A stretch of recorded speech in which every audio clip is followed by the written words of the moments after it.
How's it going, everyone? Today, our special guest is the incredible Bob Haber.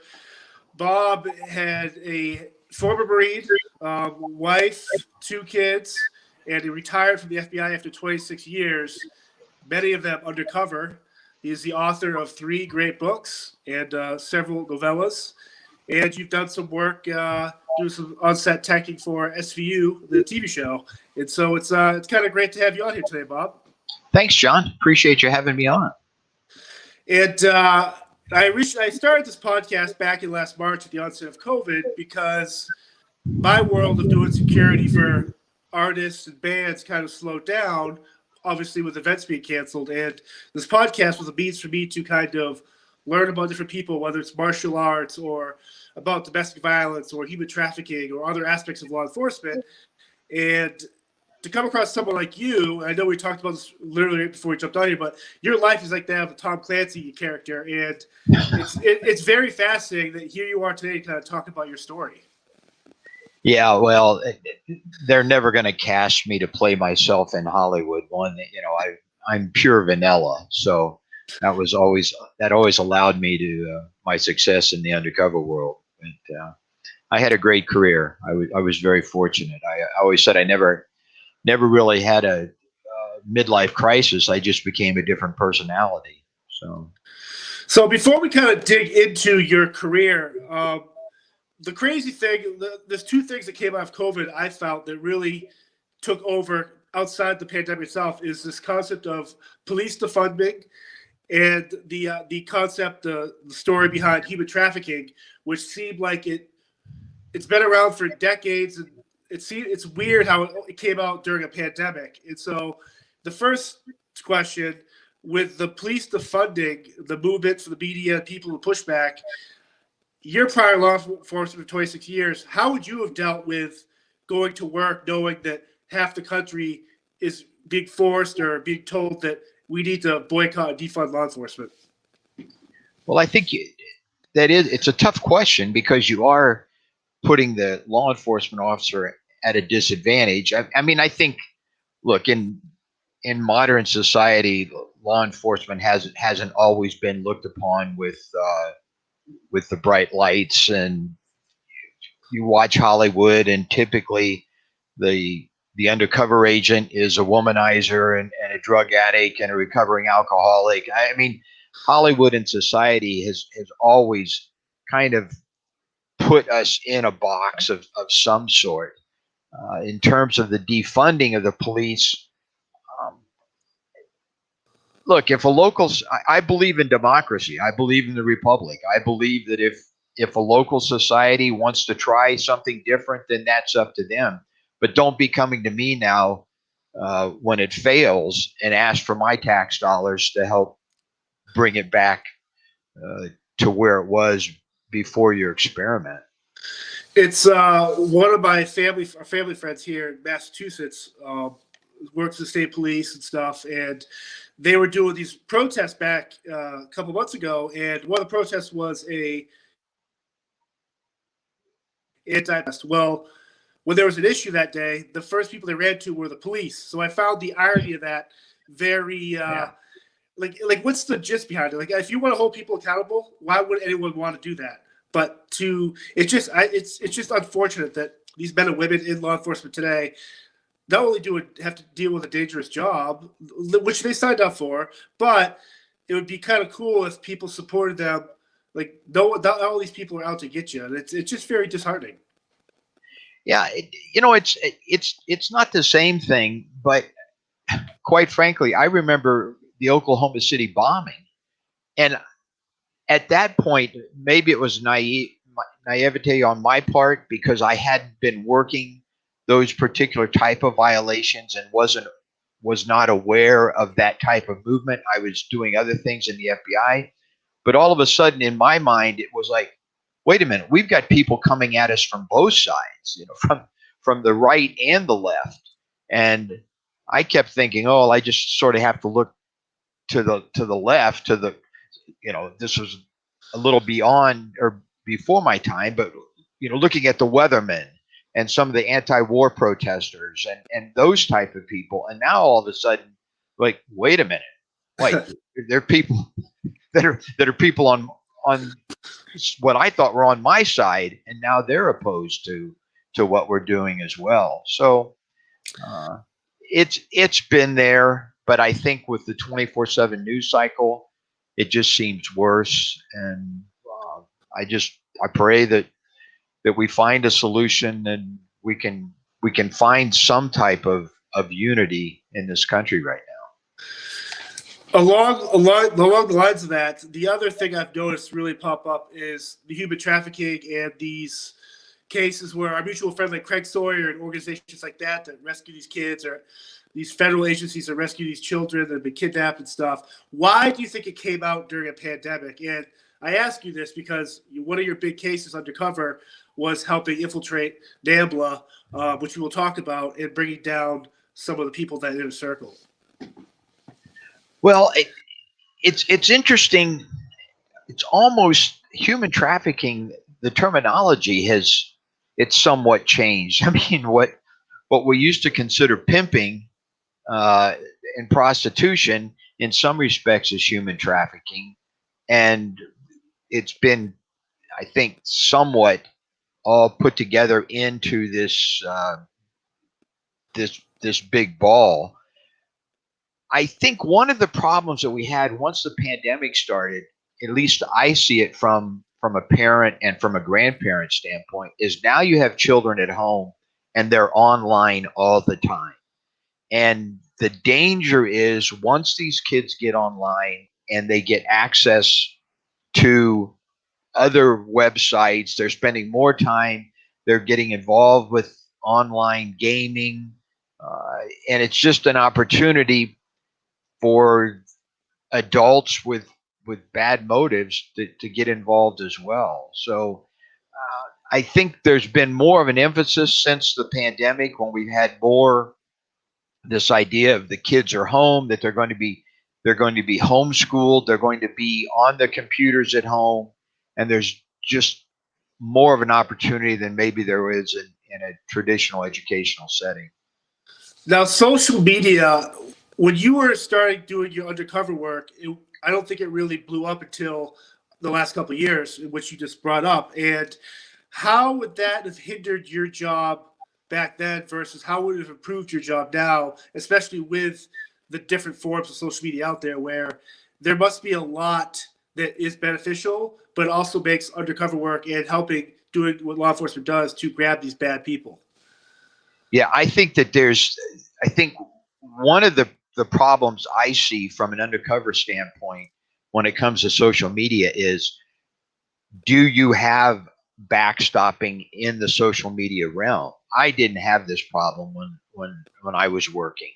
Uh, Now it would be, hey John, what's your Facebook page? What's your Twitter account? So that there can be a little bit more checking and find out that there's nothing really there, because all of a sudden Bob Wallace, which was one of my aliases, if someone wanted to check my Facebook account, they're going to find out, this just started 3 months ago, and Right. so and because of the variety of characters that you might play, I can I think probably a lot of law enforcement people right now have fake Facebook accounts or social media accounts. But now all of a sudden, if you're playing a drug dealer or a weapons dealer, but so your Facebook account somewhat reflected that, and now you've got the role as a fence uh, buying Western art, and you have nothing on your social media page that reflects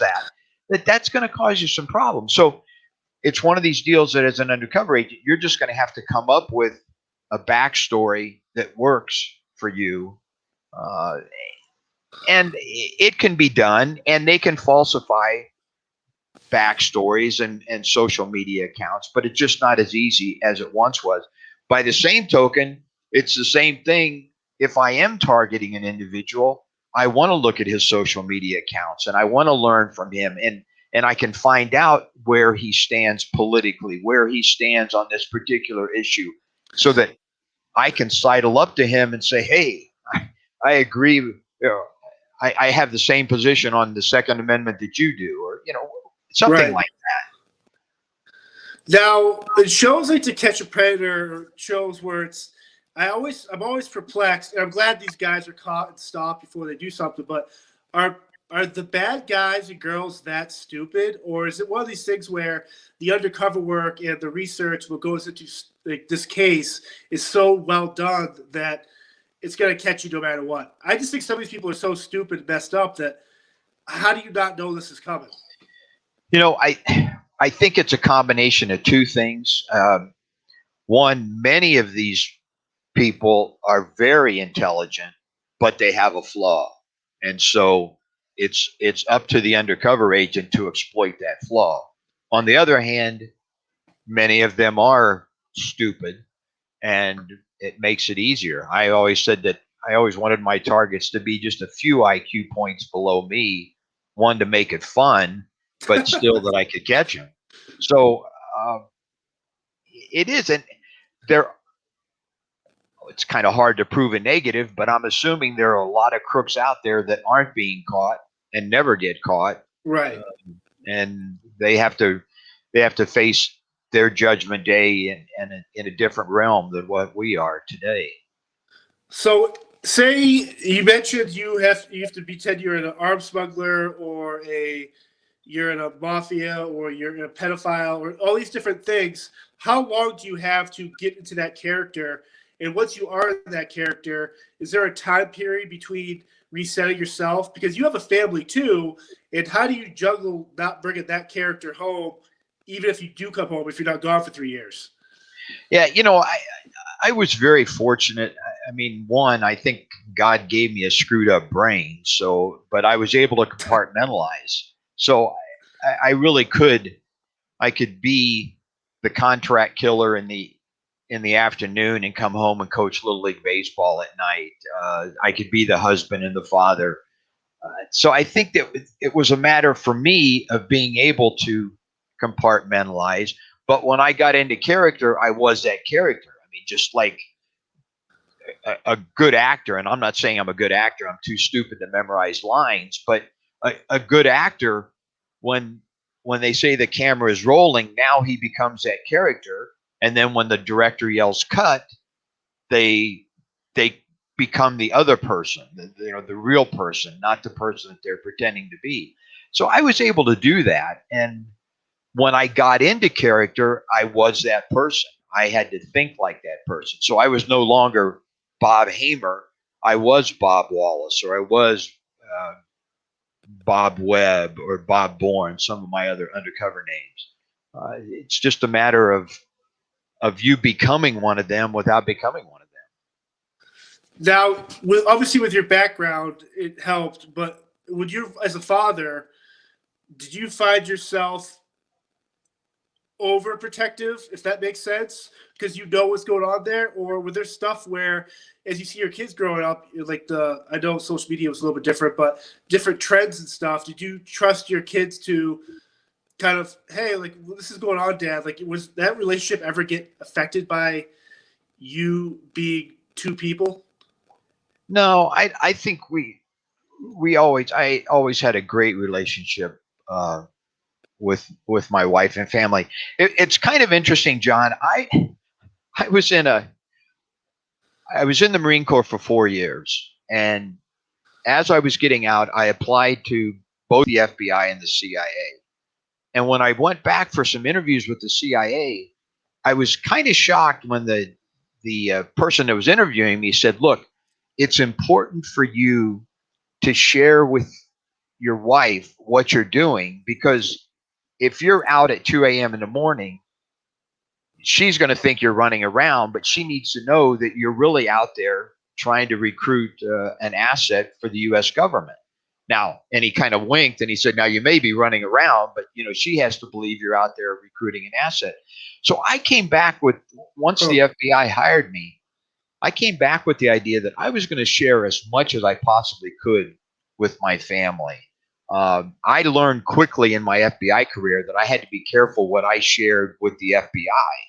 So my wife and kids, in many respects, knew more about what was going on than my handling agents. That they didn't know that. Hey, look, I mean, they knew I was undercover. They didn't. I wouldn't say, hey, I'm having lunch with Jimmy Bag of Donuts at the Pizza Emporium today, but they knew that I was undercover. So it was sort of a shared family secret, I guess. And they knew that sometimes things were dangerous, sometimes things didn't go as well as they could. Uh, we joked that I had a shooting, and my son ended up for about a year, he slept in our bedroom. And he would go to sleep in his bed, but in the middle of the night, he'd come over and sleep in our bed or in our bedroom. And we always said that's why there were never any more children for that year, because he was always in the bedroom. But it was the idea that we worked together as a family through these problems, and they were my tether to the real world. It certainly wasn't the FBI. Right. Well, that's awesome. Now, if you're undercover with, say, the Russian mafia or the Italian mafia or a gang or the Costa Nostra or these other entities, was there ever a fear that there could be, you're with the Russians, but they're making a deal with the Italians?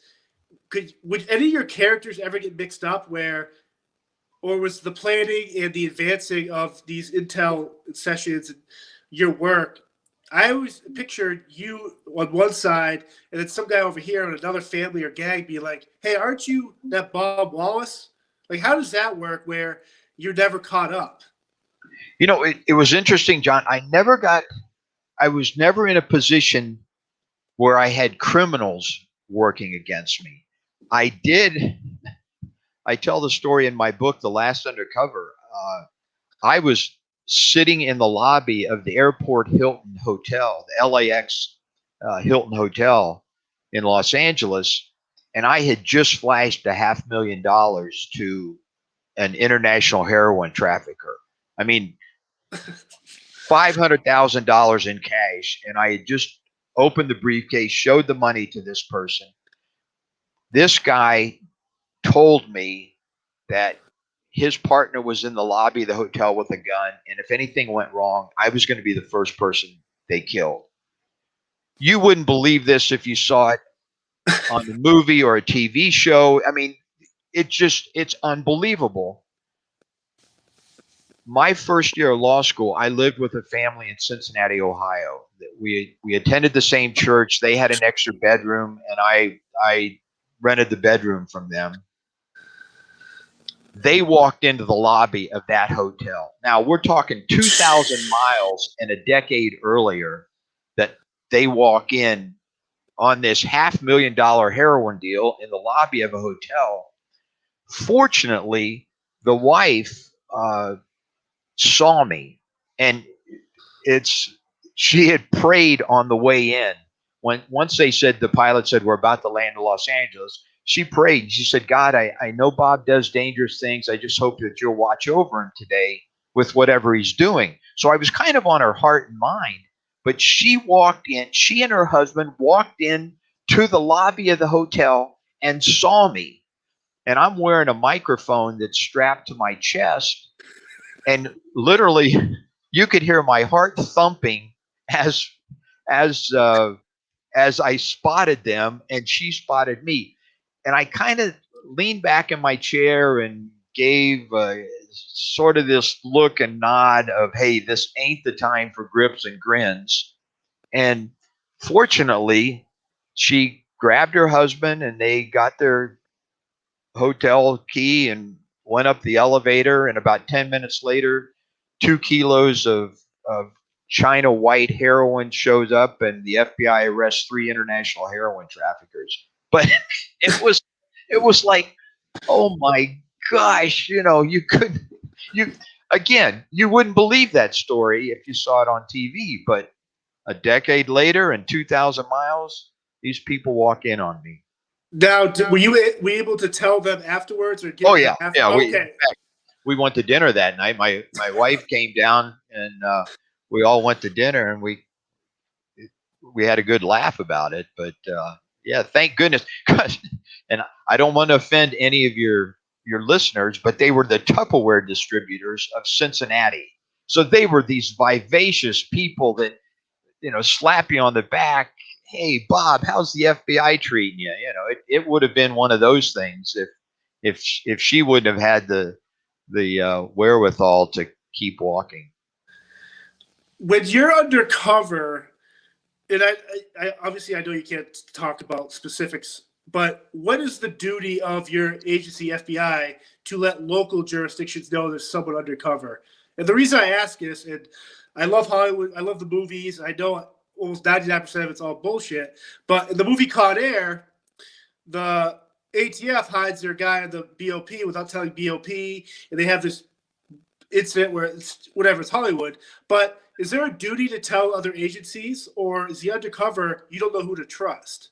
Well, I think it probably is a matter of where you are and what your relationship is with the locals. I mean, let's face it, I didn't want other than my case agent and my supervisor, I didn't want other FBI agents knowing what I was doing or who I was meeting with, because you can never be sure that there's not going to be a leak.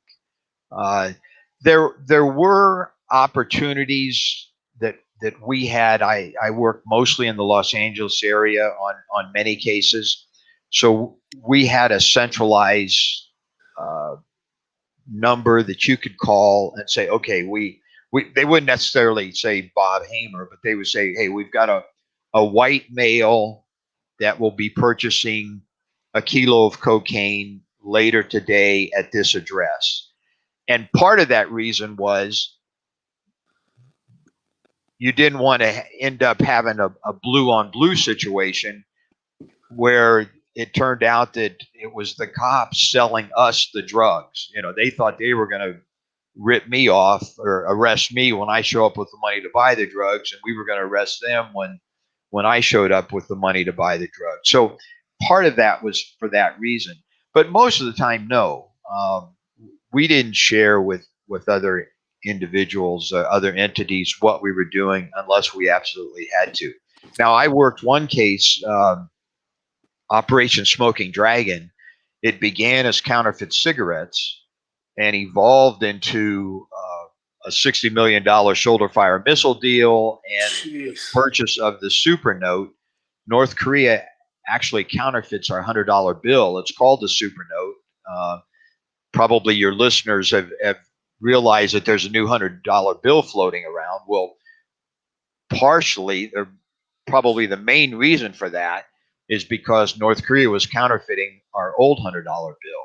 Well, when it began with counterfeit cigarettes, it was just the FBI and customs that were working together. I mean, we were working with some customs agents. As that case evolved and progressed, uh, we ended up getting counterfeit postage stamps. I mean, they were bringing in thousands of counterfeit postage stamps. Well, we had to cut into postal authorities. Once we started working with the counterfeit money, we had to cut in the Secret Service. So up until that time, we're not telling these people, but once it becomes necessary, and that's always a tough situation because um, it's not necessarily corruption. It's somebody just bragging, somebody wanting to put it on paper, somebody talking about it in another briefing, and then it gets out that, oh wait, the FBI has an operation that they're targeting some guy delivering postage stamps. Well, now someone in the post office decides to put this out, and somehow it leaks that there's an undercover operation. So it's like that. I won't name the police officer, but early in my career, we had wiretaps up on an organized crime figure, and we we we were working with the local police, and told them that there was going to be a robbery of an art gallery and notified the local police. Well, it turned out that that police officer had to cancel his date on Saturday night, called the date and said, hey, um, I got this big operation. We're working with the FBI. Uh, this art gallery is going to be robbed, and so we're going to work with them. Well, it turned out that his girlfriend was friends with the owner of the art gallery, and her husband was actually helping to coordinate this burglary. So it wasn't corruption on his part. It was just Right. he was kind of trying to brag to his girlfriend about who he was and how big he was and how important he was. And I'm sitting there, I'm literally on the wires listening to the phone call when the the target's wife calls and says, "Hey, uh, I just found out from so and so that the LAPD, or I'm sorry, that the police department says that our art gallery is going to get robbed tonight." And it was like, gee whiz. So yeah, it's just sort of the. It sounds simplistic, but loose lips sink ships, and the less people that know, the better off you are. One of my actual questions was, as that case kind of, you're there for the counterfeit cigarettes, and it gets bigger, and these other, you have to bring the other groups. Can ego be healthy in those situations, or does some agencies have like that kind of the bravado, like, oh, we'll help you, we'll take it from here, or is it a sense of pride since it's your case, the FBI, that hey, we need your help here, but we want to lock this up. Like, how does that? Yeah. John, that's sort of the typical Hollywood that, hey, we're FBI, we're coming in, we're going to take over the case. And I never saw that in my 26 years. I used to always joke that it was like Little League Baseball. The kids could get along. It was the parents that caused the problem. Right, the brass. And most of the time when we were working with other agencies, it was more of a personal relationship that we had with them and they with us. And it was kind of like, hey, look, John, here's what we're working on. We need your help. But we'll promise to let your boss come to the press conference, but just sort of stay out of our way. Right. And You take a picture with us. yeah, and that was, I mean, and we were the same way. Look, whatever you need, John, I will help you out. Whatever you need. But you got to give me a heads up so that we can let my boss show up at the press conference, or at least you give us recognition at the press. And I know there were times when I disappointed other officers and agencies because things got moving quickly and they probably didn't get as much credit as they had wanted or they deserved. But I preferred, as much as possible, to keep it all in house and just make it an FBI case. Right. Now, one of your most prolific cases was the NAMBLA, and where you brought down, I think it was 7 or 8 of these inner circle people. Now, were you familiar with NAMBLA before that, or is this one of those things where one case gets finished and it's like, okay, for the next X amount of years, this is what you're doing? The NAMBLA case was interesting. I was a little semi familiar with NAMBLA, the North American Man Boy Love Association, only because it just seemed so outlandish that I'd heard about it. But I really wasn't even working child exploitation at the time that the NAMBLA investigation came up. But that case began with an individual that was arrested in Knoxville, Tennessee, for possession of child pornography. And when they looked at his computer, they saw pictures on his computer, and they saw pictures of him having sex with little boys over in Thailand. Well, during the interrogation, he admitted that it was a travel agent that was putting together these overseas tours for BLs, boy lovers, as they call themselves. And that's how he got to Thailand, through this travel agent. So the FBI tasked the Los Angeles office to investigate the travel agent, and they came to me. I was a certified undercover agent, and I joke that they came to me and said, "Hey, we've got this undercover sex tour case to Thailand," and I jumped on it right away because I figured I was going to get massages paid with uh, someone's tax dollars. And it turned out that, when I said, yeah, I would do it, he said, well, let me tell you, this is about men who are having sex with little boys.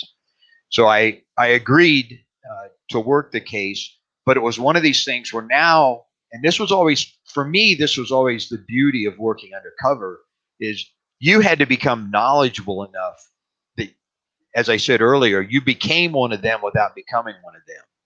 And throughout my career, there were times when I had to learn enough about weapons, enough about stolen art, enough about real estate and investments that they at least thought I was conversant in the topic. Well, now I'm going to be a boy lover, and I had Jeez. to learn everything I could about boy lovers. I went on the internet. I went into some predicated chat rooms pretending to be Bobby 13. I wanted to be able to think like them, to talk like them, to experience life like them. And as a result of that research, I learned more about NAMBLA. I assumed that most of these guys going on the trip would be NAMBLA members, and it was a matter of sending $35 in to join the organization. And I was doing it more to build up my street cred, uh, when in fact I was going to take this trip over to Thailand to say, oh yeah, I'm a NAMBLA member. I get their magazine. I was hoping to get a membership card, but I didn't get that. But so that's how I first got involved in NAMBLA. What happened was then that the uh, the travel agency case essentially fell apart. Right. But NAMBLA, then, because I joined the organization, I began getting emails from NAMBLA uh, asking me if I would participate in their Christmas card program and their pen pal program to send cards to incarcerated NAMBLA members and maybe to correspond with them. And at the time, I was actually on the Joint Terrorism Task Force, but it was kind of in between running down leads on terrorism leads in Southern California. I maintained my contact with NAMBLA and sent Christmas cards, became pen pals with a couple of guys. I have to admit, it was kind of a joke on my part. I mean, it was more to just kind of, I enjoy screwing with people. And so Right. I enjoyed that. I wrote for their magazine. I wrote a couple articles for their magazine, but the the NAMBLA was sort of on the back end as I was doing the terrorism cases. Then I learned that they were having a conference in San Francisco, one of their national conferences. I contacted somebody and they said, "Look, you're not invited because you have to be a member for 3 years and you have to be sponsored by another member." And I put it off, but I still kept sending Christmas cards and writing to these guys, and the letters they were sending me were so graphic, were so horrible that I wanted to keep it up for the sake of possibly finding other travel agents, Right. finding other people involved in this that were putting together these overseas travel cases. But we also knew that there were many states that had civil commitment procedures. So if you have if you've been convicted of a sex crime, but you aren't deemed to be rehabilitated, but have served your criminal confinement, they can maintain your as a civil commitment until you're deemed ready to go back into society. So we took the position that let's keep up with the correspondence. We were able to keep a couple people in jail just because of the letters, the graphic letters they were writing me. And then all of a sudden, after about 18 months, I get invited to a NAMBLA conference that I appeared to be a true believer.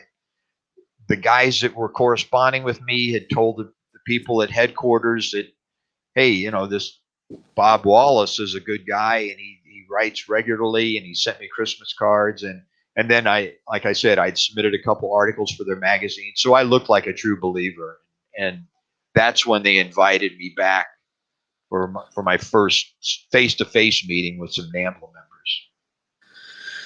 I imagine that undercover work, when it comes to the children or pedophilia and stuff like this, that the toughest to shake out of character, especially as a father and a husband. Like, is that, in terms of the family dynamic back home, is that the toughest kind of thing to shake out of your head?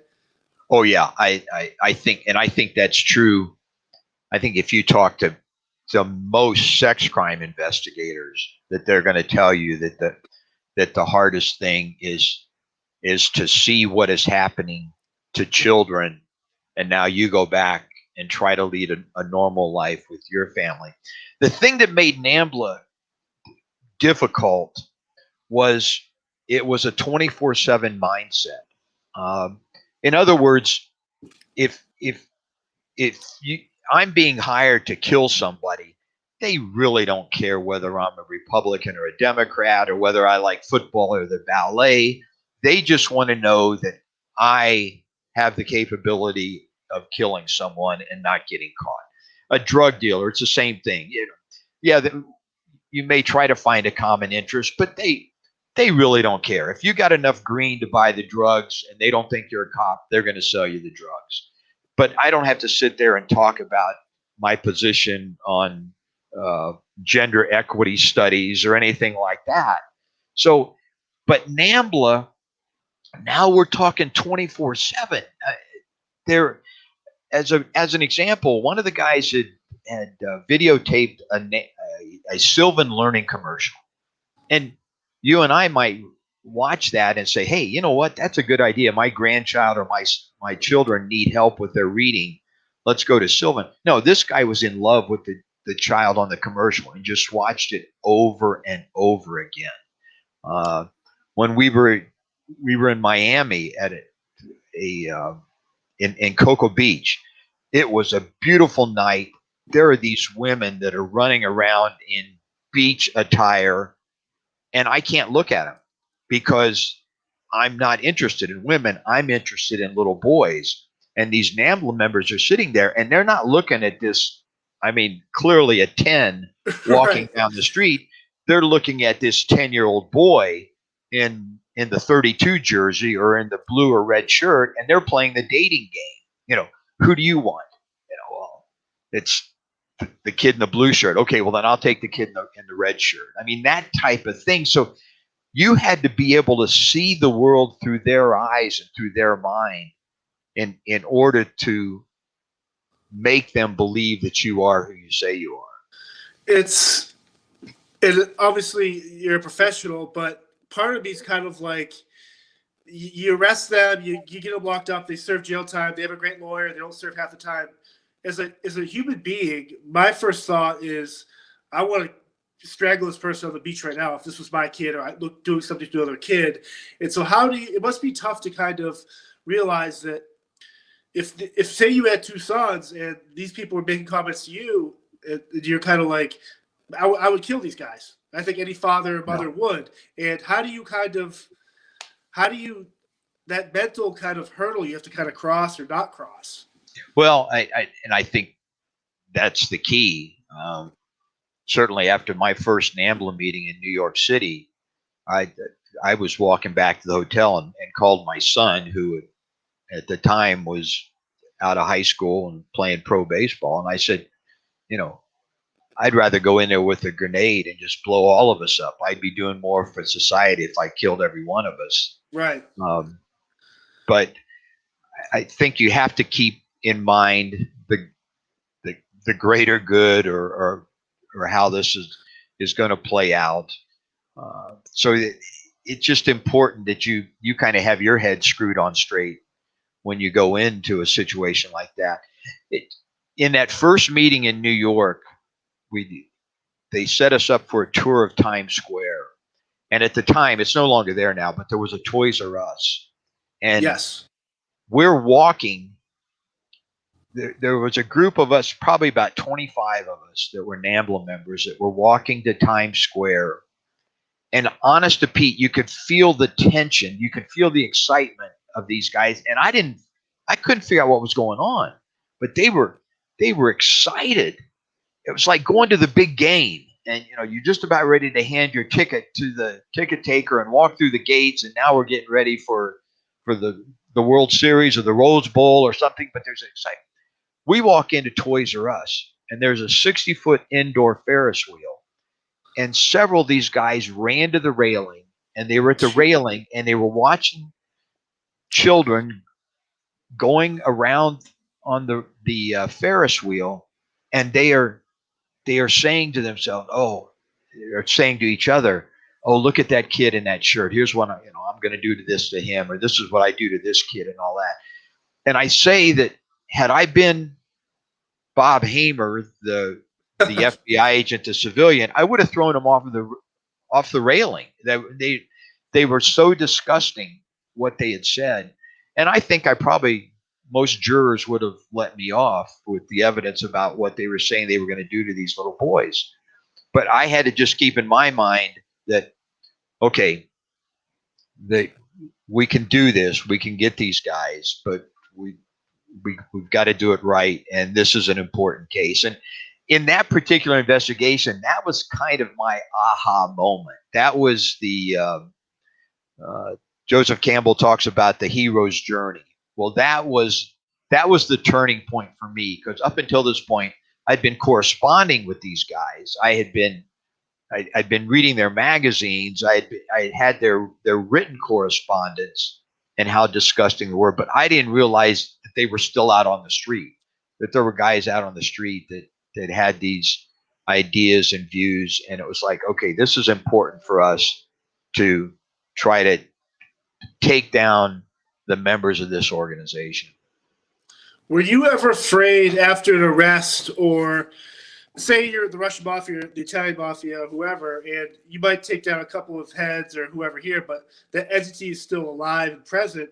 Were you ever afraid that years down the road you have to always be looking over your shoulder, that these people will cause harm to you or your family? Yeah, I mean, I think you've had Jay Dobbins on, yes, and other law enforcement officers, and yeah, I think that's something that we're all worried about and cognizant. And again, getting back to our earlier discussion, 15 years ago, it wasn't that big a deal, but now, if you want to find me, you're going to find me. I mean, it's pretty easy with all the technology out there. With I got to admit, I bought my house, but my loan isn't to a post office box; it's to this piece of property. So, right. yeah, you've got to be cognizant of your surroundings, and be aware of them.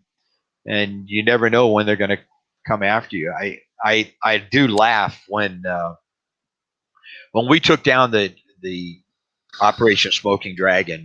What began with one person, and what we did on the East Coast and the West Coast, we indicted 87 people, and the arrests had taken place over a weekend. So we had virtually 87 people in custody, and people from China were calling me on Monday wanting to know where so and so was, and I had told them that the last time I saw him, he'd met a girl at this club. We'd actually, it's a long story, but they thought I was having a divorce party at the Playboy Mansion, and so I told him, well, the last time I saw Mr. Chin, he was with some blonde, and I don't know what happened to him Saturday night. Well, the bureau was afraid that China was trying to triangulate me, and they were gonna kill me, and of course that would make it difficult to get all these convictions. But I kind of wanted them to put that in writing and in paper so I could frame it and put it on my office wall that I was being triangulated, but I never got that. When you work on a show like SVU, Law and Order, how is it? Do you get flashbacks with those cases that seem far fetched but are based on true stories? And How did you actually land with that gig doing some of those shows? Okay, yeah, SVU. I just consulted for a couple episodes, and it was just through dumb luck. I mean, met a guy who knew a person, that type of thing. I had when I finished up my FBI career, I'd worked on a couple TV shows, The Inside, which don't tell me that was your favorite show because it got canceled after 5 episodes. But I wrote the story for I think episode 12, and I kind of thought, oh, this is going to be my future now, working in Hollywood and writing in Right. Hollywood.